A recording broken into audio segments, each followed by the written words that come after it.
ಮನುಷ್ಯ ಮತ್ತು ದೇವಾಲಯಗಳ ನಡುವಿನ ಬಾಂಧವ್ಯವು ಬಹಳ ಪ್ರಾಚೀನವಾದದ್ದು.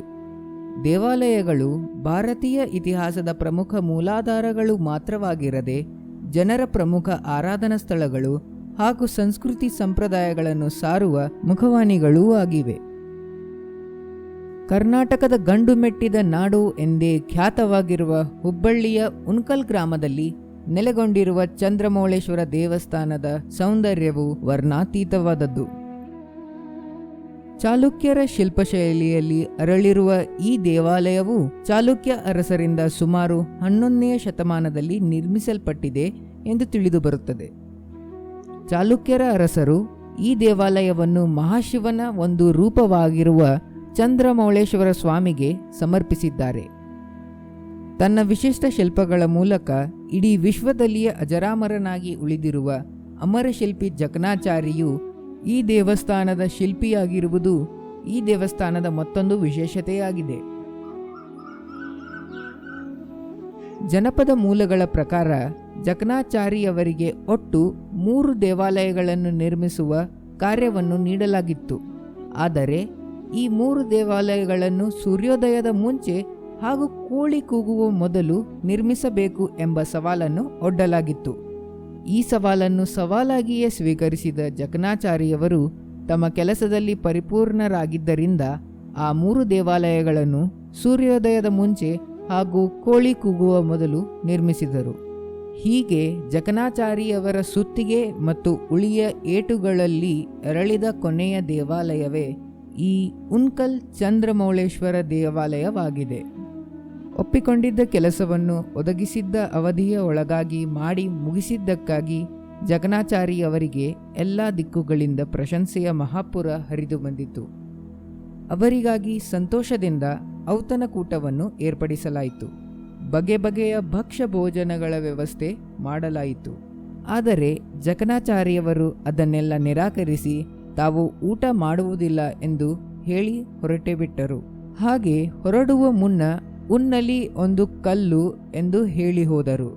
ಅಂದಿನಿಂದ ಆ ದೇವಾಲಯವಿರುವ ಸ್ಥಳವನ್ನು ಆ ಪ್ರದೇಶವನ್ನು ಜನರು ಹೆಮ್ಮೆಯಿಂದ ಉಣ್ಕಲ್ಲು ಎಂದು ಕರೆಯಲು ಪ್ರಾರಂಭಿಸಿದರು. ಚಂದ್ರಮೌಳೇಶ್ವರ ದೇವಾಲಯವನ್ನು ವಿಶೇಷ ಚತುರ್ಮುಖ ಶೈಲಿಯಲ್ಲಿ ನಿರ್ಮಿಸಲಾಗಿದೆ. ದೇವಾಲಯವು 4 ದಿಕ್ಕುಗಳಲ್ಲಿ 4 ಬಾಗಿಲುಗಳನ್ನು ಹೊಂದಿದೆ. ಈ ದೇವಾಲಯದ ಮತ್ತೊಂದು ವಿಶೇಷತೆ ಏನೆಂದರೆ ಈ ದೇವಾಲಯಕ್ಕೆ ಗೋಪುರವೇ ಇಲ್ಲ. ಈ ವಿಚಾರವು ಅಮರಶಿಲ್ಪಿ ಜಕಣಾಚಾರಿಯವರು ತಮಗೆ ಒದಗಿಸಿದ್ದ ಸೀಮಿತ ಸಮಯದ ಒಳಗಾಗಿ ಈ ದೇವಸ್ಥಾನವನ್ನು ಅರಳಿಸಬೇಕಾಗಿದ್ದರಿಂದ ಬಹುಶಃ ಗೋಪುರವನ್ನು ಕಟ್ಟಲು ಅವರಿಗೆ ಸಮಯ ಸಿಕ್ಕಿರಲಿಲ್ಲ ಎಂಬ ಭಾವನೆಯನ್ನು ಮೂಡಿಸುತ್ತದೆ. ದೇವಾಲಯದ ಒಳಭಾಗ ಹಾಗೂ ಹೊರಭಾಗದಲ್ಲಿ ಅತ್ಯದ್ಭುತ ಕಲಾಕೃತಿಯನ್ನು ಕಾಣಬಹುದಾಗಿದೆ. ಈ ದೇವಾಲಯದ ಮತ್ತೊಂದು ವಿಶೇಷತೆ ಏನೆಂದರೆ ಈ ದೇವಾಲಯದಲ್ಲಿ 2 ಶಿವಲಿಂಗಗಳು ಮತ್ತು 2 ನಂದಿಗಳಿವೆ.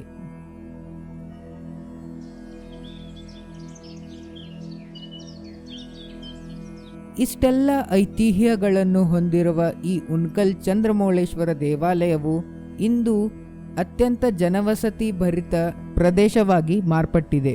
ಇದರಿಂದಾಗಿ ದೇವಾಲಯಕ್ಕೆ ಹೋಗಿ ಬರುವ ಮಾರ್ಗವು ತುಂಬ ಚಿಕ್ಕದಾಗಿ ಪರಿಣಮಿಸಿದೆ. ಸುತ್ತಮುತ್ತ ತಲೆ ಎತ್ತಿ ನಿಂತಿರುವ ಎತ್ತೆತ್ತರದ ಕಟ್ಟಡಗಳು ದೇವಾಲಯದ ಜಾತ್ರೆ ನಡೆಸಲು ಸ್ಥಳವೇ ಇಲ್ಲದಂತೆ ಮಾಡಿವೆ. ಈ ಎಲ್ಲ ಕಾರಣಗಳಿಂದಾಗಿ ದೇವಾಲಯದ ಪ್ರಸಿದ್ಧಿಯು ಕಡಿಮೆಯಾಗುತ್ತಾ ಸಾಗಿದೆ ಎಂಬುದು ಇಲ್ಲಿಗೆ ಬರುವ ಭಕ್ತಜನರ ಅಭಿಪ್ರಾಯ. ಕುಂದುಕೊರತೆಗಳು ಏನೇ ಇದ್ದರೂ ಕೂಡ ಭಕ್ತಾದಿಗಳು ಪ್ರತಿ ಶಿವರಾತ್ರಿ ದಿನ ಮಾತ್ರ ಸಹಸ್ರ ಸಂಖ್ಯೆಯಲ್ಲಿ ಧಾವಿಸಿ ಬರುತ್ತಾರೆ. ಶ್ರೀ ಚಂದ್ರಮೌಳೇಶ್ವರನ ದರ್ಶನ ಪಡೆದು ಕೃತಾರ್ಥರಾಗುತ್ತಾರೆ. ಈ ಸಾಕ್ಷ್ಯಚಿತ್ರದ ಮೂಲಕ ನಾವು ನಿಮ್ಮಲ್ಲಿ ಕೇಳುವುದೇನೆಂದರೆ, ನಮ್ಮ ಇತಿಹಾಸವನ್ನು ಅರಿಯಲು ನಾವು ದೂರದವರೆಗೆ ಮೈಲುಗಟ್ಟಲೆ ಪ್ರಯಾಣ ಮಾಡುವ ಅವಶ್ಯಕತೆ ಇಲ್ಲ.